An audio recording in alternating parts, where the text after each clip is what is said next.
નમસ્કાર મિત્રો, શું તમને ખબર છે કે સોનું સૌથી કિંમતી ધાતુઓમાંનું એક કેમ છે? આનો જવાબ છે કે સોનાને બીજા ધાતુઓ કરતાં શ્રેષ્ઠ ધાતુ માનવામાં આવે છે એટલે. આ જ રીતે શું તમને ખબર છે કે સત્ય યુગને સુવર્ણ યુગ શા માટે કહેવામાં આવે છે? આ પ્રશ્નનો જવાબ પણ એ જ છે કે સત્ય યુગને બીજા યુગો કરતાં શ્રેષ્ઠ યુગ માનવામાં આવે છે એટલે. સત્ય યુગમાં દુનિયામાં લોકો આંતરિક નૈતિક આદર્શોના આધારે પોતાની જિંદગી જીવન જીવવાની શ્રેષ્ઠ કળાનું પાલન કરીને જીવતા હતા. માટે એને એક શ્રેષ્ઠ યુગ માનવામાં આવે છે. મિત્રો, આજે જ્યારે આપણે સુવર્ણ યુગ અથવા ગોલ્ડન એજ શબ્દ સાંભળીએ છીએ ત્યારે આપણને પ્રાચીન કથાઓ, દેવી દેવતાઓ અને દૈવી સમયની કલ્પના મગજમાં આવે છે. પરંતુ આજના કાળા કેર જેવા કળી યુગમાં આપણી સામે એક મહત્વપૂર્ણ પ્રશ્ન આવીને ઊભો છે. એ છે કે શું સત્ય યુગ માત્ર ભૂતકાળની વાત હતી કે પછી આજના આધુનિક સમયમાં પણ એક નવો ગોલ્ડન એજ શક્ય છે?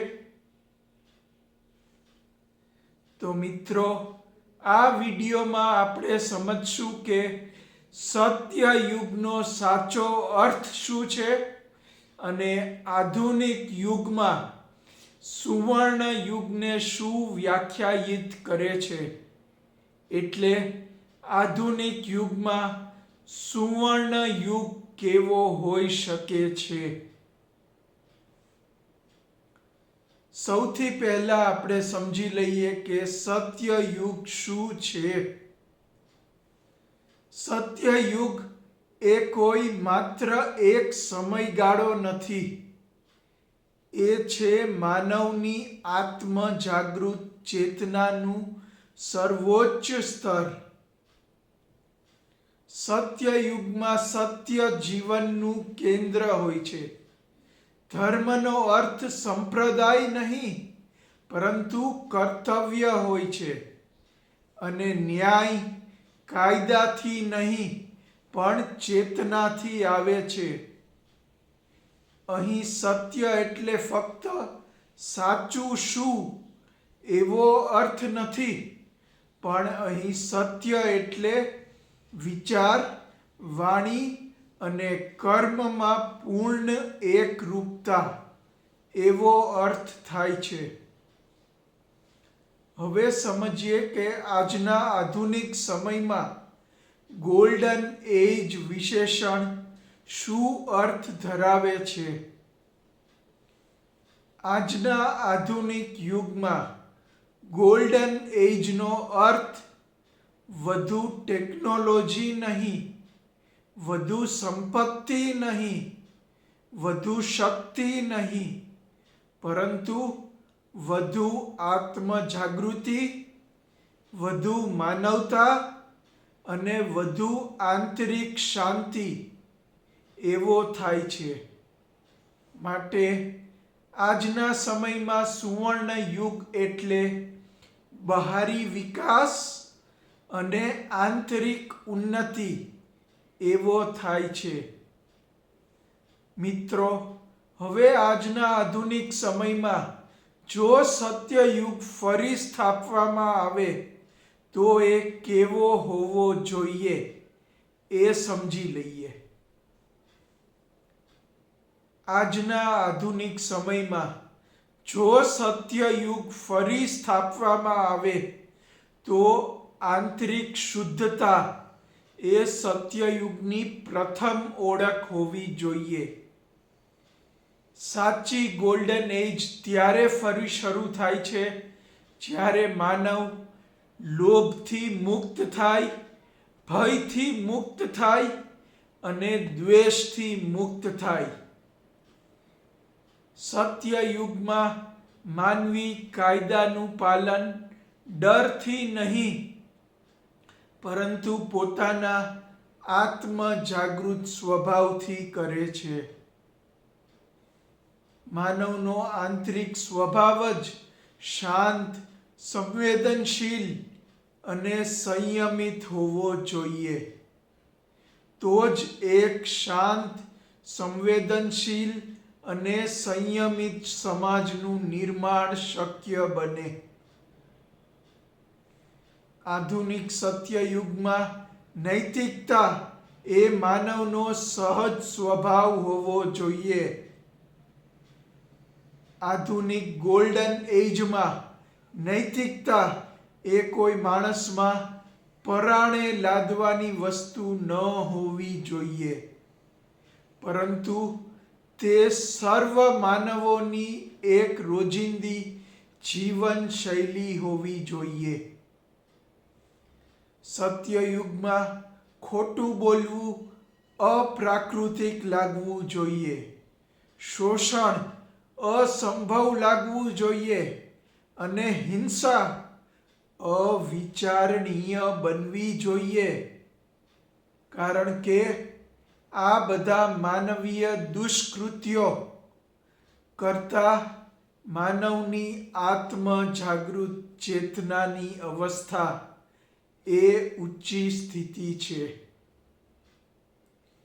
આધુનિક સત્યયુગમાં માનવ સમાજમાં ન્યાય સિસ્ટમથી નહીં પણ માનવની આંતરિક સંવેદનાથી અમલમાં આવવો જોઈએ.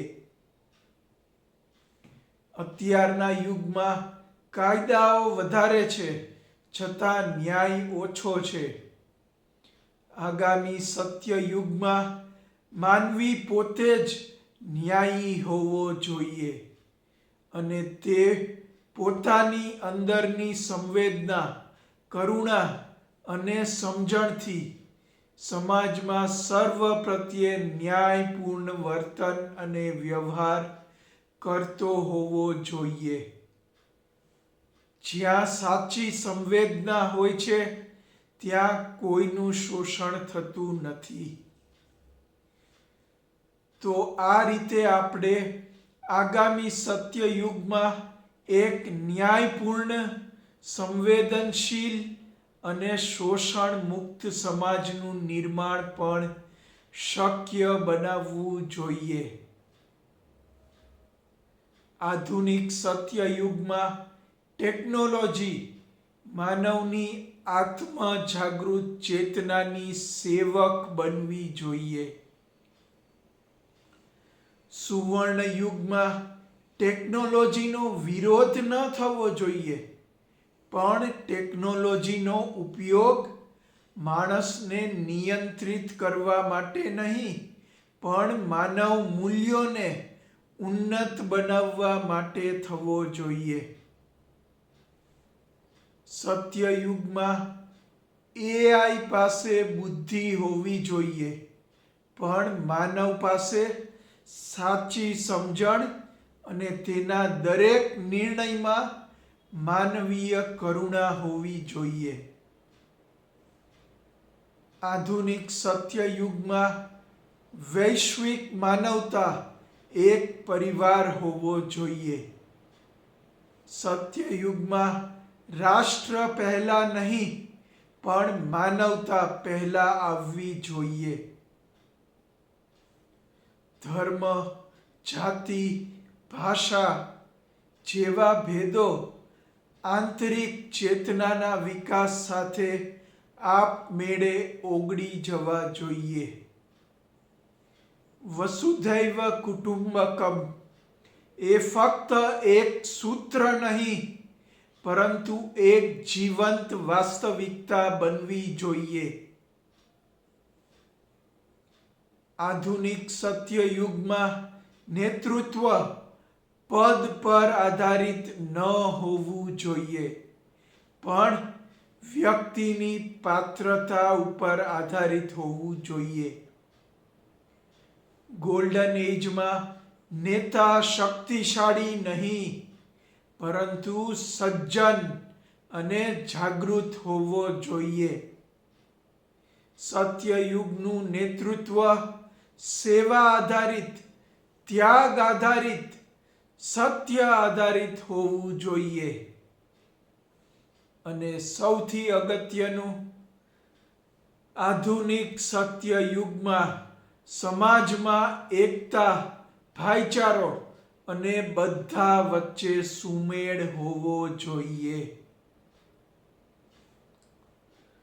માનવ મસ્તિષ્કમાં દ્વેષ, હિંસા, દુશ્મનાવટ જેવા ભાવો એ ફક્ત એક જૂની યાદ બનીને રહી જવા જોઈએ. જો સામૂહિક એકતા, મૈત્રી અને સુમેળ હશે, તો જ સુવર્ણ યુગ સાચી રીતે ચમકશે. મિત્રો, સત્ય યુગ એ કોઈ આકાશમાંથી ઉતરવાનો ચમત્કાર નથી. તે માનવીની અંદરથી શરૂ થાય છે અને ચેતનાથી વિકાસ પામે છે અને તેના અમલીકરણથી આકાર પામે છે. જ્યારે માનવી જૂઠ કરતાં સત્ય પસંદ કરે, શક્તિ કરતાં કરુણા પસંદ કરે અને અહંકાર કરતાં માનવતા પસંદ કરે, ત્યારે આધુનિક સત્ય યુગ ફરી શરૂ થાય છે. હવે આગામી વિડીયોઝમાં આપણે સત્ય યુગ અંગેની વિસ્તૃત માહિતી વધારે ઊંડાણમાં સમજશું. આ બધી માહિતી પસંદ આવી હોય તો આ વિડીયોને લાઈક કરો અને કોમેન્ટમાં જણાવો તમારા માટે ગોલ્ડન એજ એ શું છે. ફરી મળીશું નવા સત્ય યુગનો સાક્ષાત્કાર કરવાના એક નવા અભિયાન સાથે. ત્યાં સુધી મને રજા આપશો. અલવિદા. નમસ્કાર.